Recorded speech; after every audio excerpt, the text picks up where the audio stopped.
what inspired you to get involved with Turing Fest and conferences? Yeah, it was it was interesting seeing the very origins of it back in 2011. So I'd moved from Barcelona to Edinburgh in 2010, and we were just finding our feet as a startup.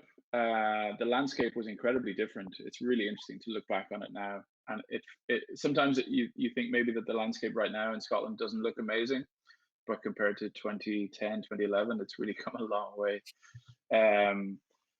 And there was very little interaction, there was very little community. Frankly, there wasn't this, for example, and there was Tech Meetup was a big thing, so we started going to that, and that's when we came across Jamie Coleman, who was trying to do Turing Fest, and we all got behind it.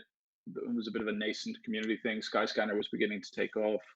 FanDuel was making rumblings of being a thing, and so it was great to see the first conference come together, and it was a very different event back then. It was all about it was a very general technology thing, so it could have been like some of it was about how NASA map other planets, or artificial limbs being controlled by people's minds, and all this kind of really cool stuff. Like tablets and mobile was a big thing. It's funny like how ubiquitous that is now.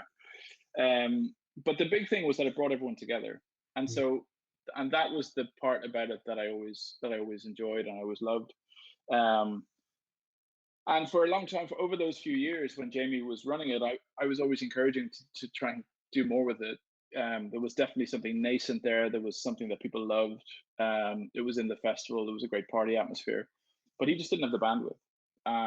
And so, so I was in Stipso until about 2015. That's when we realized we'd built product, we put it in the market, we had a SaaS business model, we had some customers. It was all never. So we took that sort of tough decision to shut it down. And then Jamie approached me. He's like, look, why don't you, you're always badgering me about Turing Festival. Why don't you do something with it?